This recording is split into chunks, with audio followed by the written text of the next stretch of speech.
Ads లేకుండా latest episodes చూడండి. మీరిలా ఏమీ తినకుండా ఉంటే నన్ను ఇన్సల్ట్ చేయడం కాదు బాబు. నువ్వే ఏదో ఒకలా కష్టపడి బ్రతకడానికి. అదే ఆలోచిస్తున్నాను అత్తయ్య. శాన్వి కోరిక నెరవేర్చడానికి, మీ అల్లుడు అని మీరు గర్వంగా చెప్పుకోవడానికి ఏం చేయాలా అని నా బ్రెయిన్ని మదిస్తున్నాను.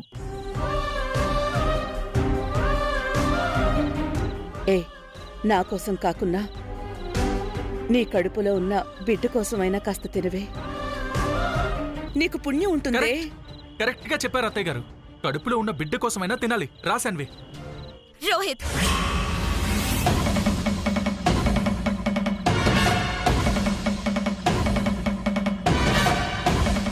ఆ ఇంటి తిండి తినడం కాదు, అది తాకినా సరే నా మీదొట్టే.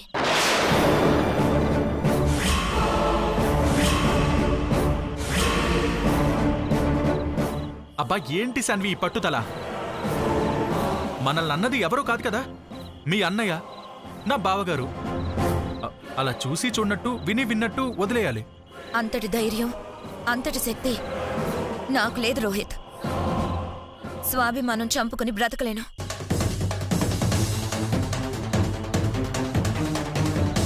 అమ్మా, నీకు మళ్ళీ మళ్ళీ చెప్తున్నాను, నా భర్త కష్టంతో తిండి పెట్టిన క్షణమే నేను తింటాను. అప్పటిదాకా మమ్మల్ని మర్చిపో.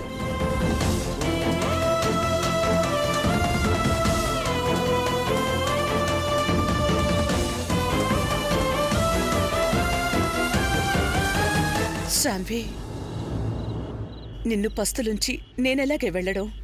ఇప్పుడు మేము తినే ఒక్క ముద్ద మళ్ళీ ఇంకో అవమానానికి దారి తీయకూడదు. వెళ్ళమ్మా ప్లీజ్. శాన్వి,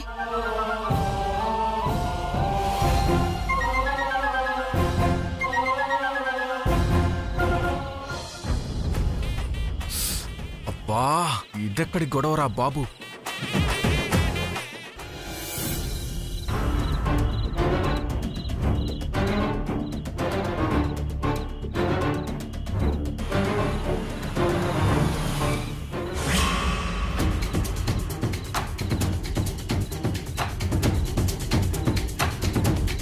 అయ్యో, వాడొచ్చేశాడు.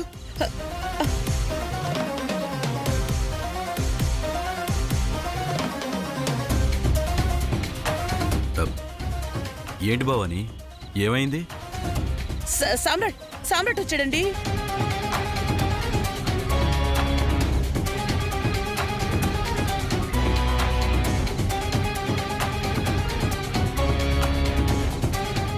బ్యాక్ ఇట్లా ఏంటి?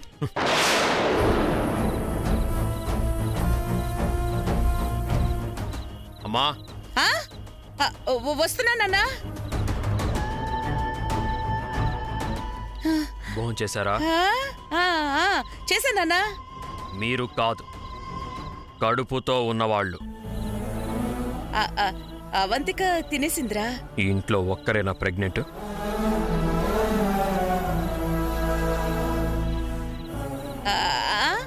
లేదు నాన్న, శ్రీవల్లి కూడా ప్రెగ్నెంటే కదా. భోజనం చేసిందా అని అడుగుతున్నాను. అది అంటే మరి శ్రీవల్లి ఇంకా భోంచేయలేదు. ఎందుకు చేయలేదు?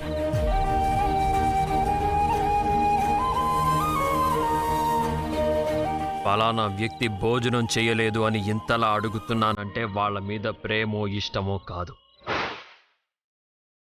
వాళ్ళ కడుపులో ఉన్న నా బిడ్డ మీద కేరింగ్తో.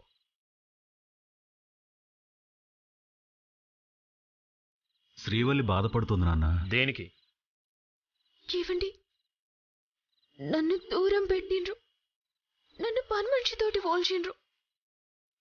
ఆయన నాకు రందిలే, కానీ మీరు నాతోటి మాట బంద్ చేసిండ్రు. ఎట్లా ఆకలైతుంది, ఎట్లా ముద్ద నోట్లోకి వస్తుంది? అమ్మా, బాధ తనకి సంబంధించిన విషయం. తను మోస్తున్న బిడ్డ నాకు సంబంధించింది. బాధతో పాటు బిడ్డని కాపాడే బాధ్యత కూడా ఉండాలి.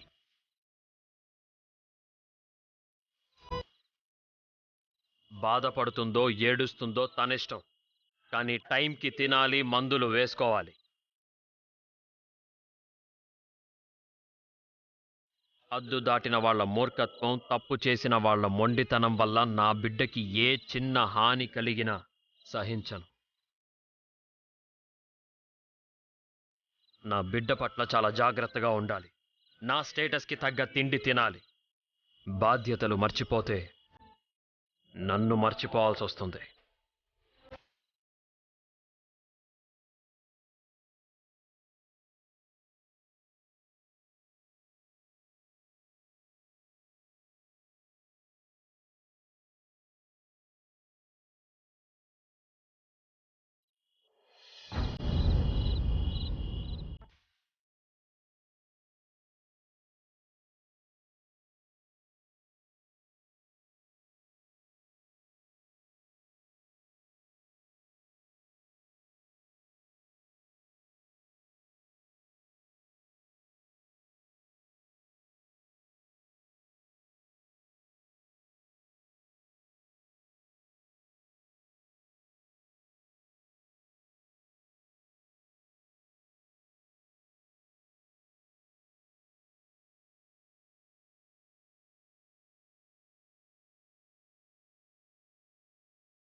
దీని మొండితనం ఏంటో ఆత్మాభిమానం ఏంటో అర్థం కాదు. ఆకలితో చచ్చిపోతుంటే దీనికి పట్టుదల కావాల్సి వచ్చింది. ఆకలి ఆకలి, ఏం చేయాలి?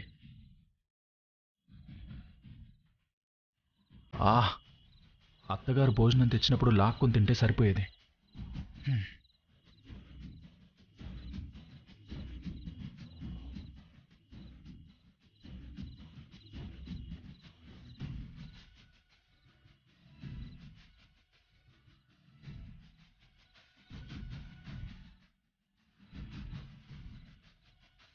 లాభం లేదు, సాహసం చేయాల్సిందే. సాహసం చేయరా డింబక.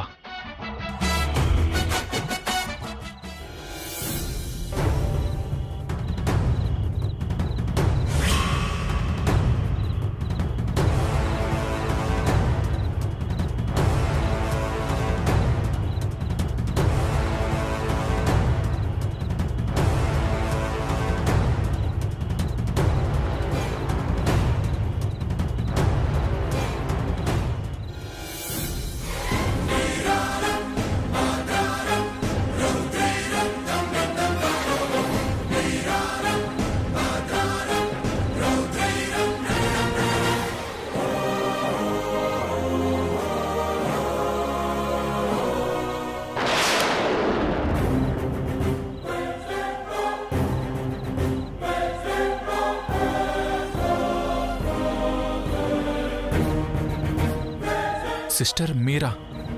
ఏందన్నయ్య గిది? అది మరి గిది నీ అత్తగారిల్లన్నయ్య.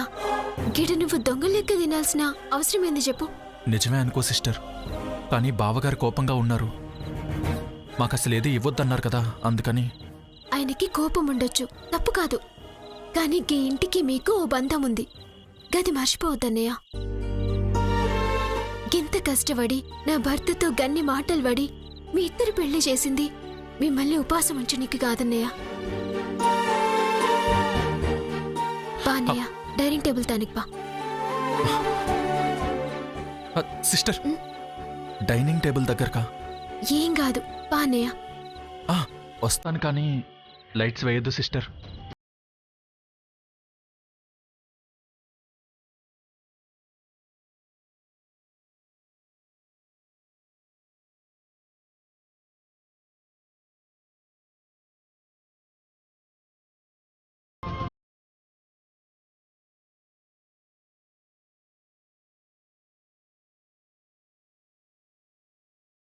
కడుపు నిండా తినన్నా?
నాన్న సామ్రాట్, ఏమైంది? ఈ ఇంట్లో శ్రమించడం చేతగాని ఓ దొంగ దూరాడు.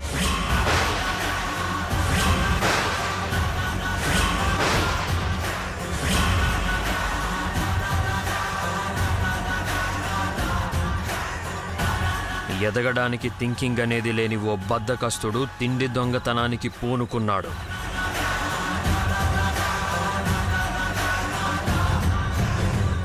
రోహిత్, ఏంటిది? ఈ టైంలో అన్నం కోసం ఇలా రావడం ఏంటి రోహిత్? ఆకలేస్తే ఏం చేస్తాడు బావగారు? ఆత్మాభిమానం మనసుకే గాని కడుపుకుండదు కదా. అందుకని నీ కోడలు కరుణామూర్తయిపోయింది. దొంగలా దూరి దోచుకునే వాడికి దగ్గరుండి జాలితో వడ్డిస్తుంది.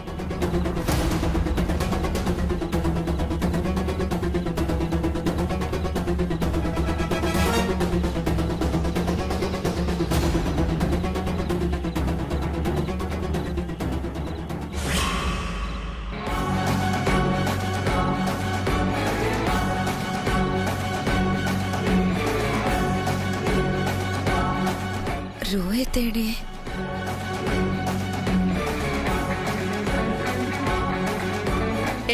సామ్రాట్ చెప్పాడుగా, ఇంట్లోంచొక్క మెతుకు కూడా అక్కడికి వెళ్ళొద్దని. నువ్వెందుకు ఇలా చేసావు? తప్పు కదూ? తప్పు పులు మీకు తెలిసినంత మంచిగా నాకు తెలియదు అత్తమ్మా. తెలియకపోతే తెలియనట్టుండాలి. ఇంట్లో దూరడానికి వాడెవడో, వాడికి తిండి పెట్టడానికి నువ్వెవరు?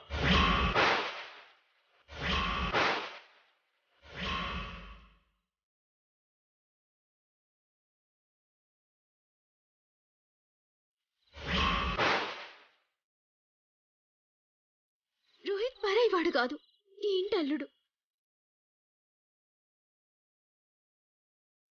ఇంటి అల్లుడు ఆకలికి తట్టుకోక అత్తింట్లోనే అన్నం దొంగతనం చేసిండు అంటే నాకున్న అత్తింటికి పరువు తక్కువ.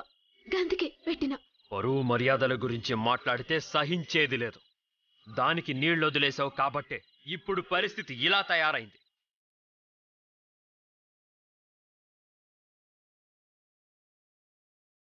రే సామ్రాట్, ఇంత చిన్న విషయాన్ని గొడవెందుకురా? తప్పో ఒప్పో అన్నం తినాలనుకున్నాడు. ఎంత కాదనుకున్నా బావగారే కదా. ఎవర్రా బావా?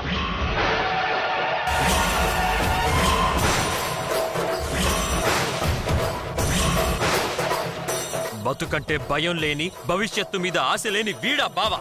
ఛే!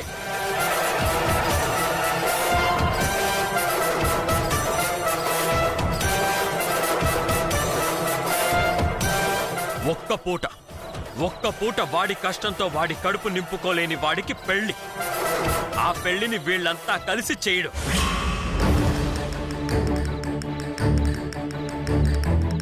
చూడండి, తమరు సెలెక్ట్ చేసుకున్న అల్లుడు.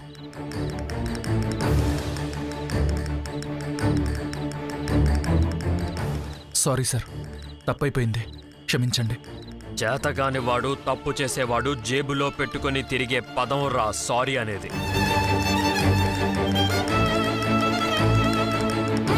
సారీ చెప్పడం తెలుసు కానీ బతకడం, నమ్మి వచ్చిన భార్యని బతికించడం తెలియదురా నీకు.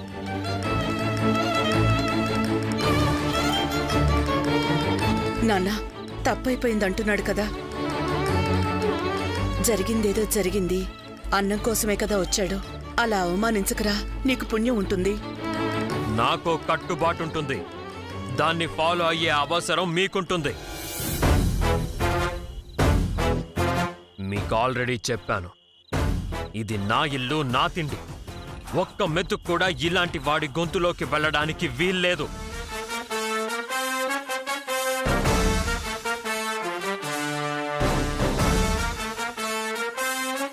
వాళ్ల మీద జాలితోనో, గొప్పవాళ్ళం అనిపించుకోవాలన్న ఆశతోనో సాయం చేయడానికి, హద్దు దాటడానికి నేనొప్పుకోను. తప్పైపోయిందన్నయ్య. ఆయన తరపున నేను క్షమించమని అడుగుతున్నాను. ఇంకెప్పుడు ఇలా జరగదన్నయ్య. రండి.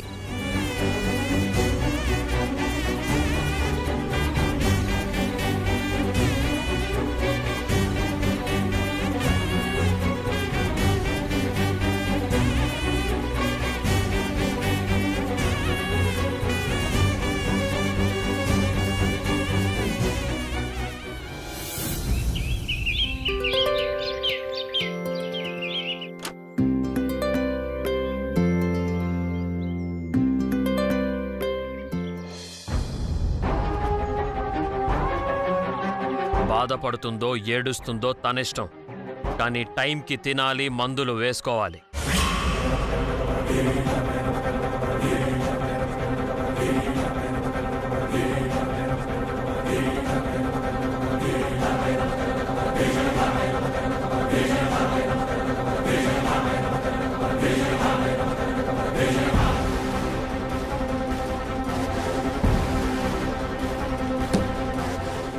అమ్మా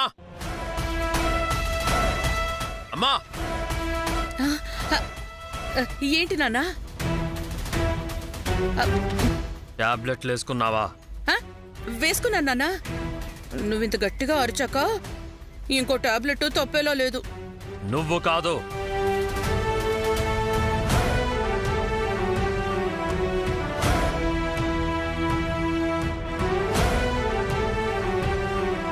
ఎవరు సామ్రాట్? శ్రీవల్లి గురించి అడుగుతున్నట్టున్నాడు మావయ్య. ఏం చెప్పాను నేను? ఎవరికి చెప్పాను నేను? శ్రీవల్లి, ఏంటిది? నువ్వు సమయానికి మందులు వేసుకోవాలని, కడుపు నిండా తినాలని వాడు చెప్పాడు కదా, మర్చిపోయావా? వేసుకున్నాను అత్తమ్మా. వేసుకుంటే తెచ్చిన మెడిసిన్ తెచ్చినట్టే ఎందుకున్నాయి?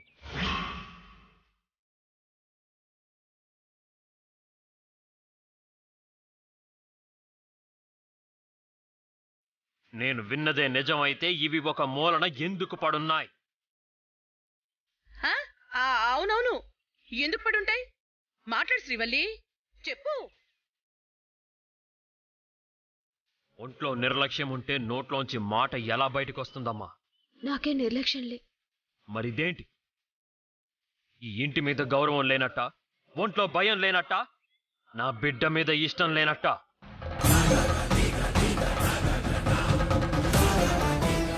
ఎందుకు తెచ్చాను ఈ మందులు? ఎవరి కోసం చెప్పాను ఆ మాటలు? అంతలా చెప్పాక కూడా ఇంత నిర్లక్ష్యంగా మెడిసిన్ ఓపెన్ కూడా చేయలేదంటే ఏమనుకుంటున్నారు? మీరంతా కలిసి నా బిడ్డని ఏం చేద్దాం అనుకుంటున్నారు? అయ్యయ్యో, అదేం లేదు నాన్నా. శ్రీవల్లి మందులు వేసుకుందనే అనుకుంటున్నావు. ఏమండి, చెప్పండి. అవునరా, తన బిడ్డ మీద తనకి నిర్లక్ష్యం ఎందుకుంటుంది చెప్పు? నేను పిచ్చివాణ్ణా? ఓపెన్ చేయని మందులు చూపిస్తున్నాను కదా.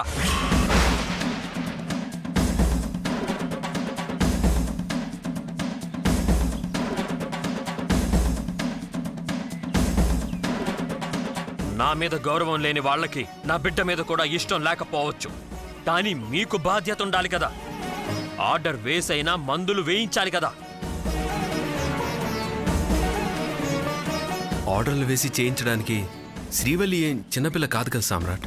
బుర్ర ఎదగకుండా ఒళ్ళెదిగిన చిన్నపిల్లలే అవుతారు. అందుకే కదా పరిస్థితి ఇంతదాకా వచ్చింది. గింత దాకా తెచ్చిందెవలు?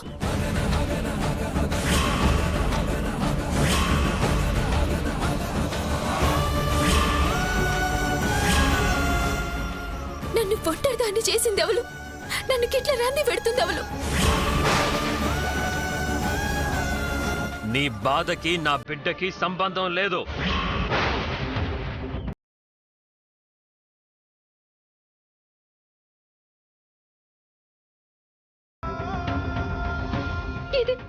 గీదే నా గుండెల్లో సూదులతోటి పొడిచినట్టు అవుతుంది. గీ మాటే నన్ను సంపుతుంది. మీతోటి మాట్లాడొద్దంటారు కానీ మందులేసుకోవాలి, మిమ్మల్ని చూడొద్దంటారు కానీ కడుపు నిండా తినాలంటే ముద్ద ఎట్లా దిగుద్ది? గిచ్చి ఉయ్యాలోపితే నొప్పి పోతుందా? ఈ ఆలోచన, ఈ ఆవేదన తప్పు చేసే ముందుండాలి. ఒకరి బాధ, ఒకరి కష్టం నా బిడ్డ మీద రుద్దడానికి వీల్లేదు.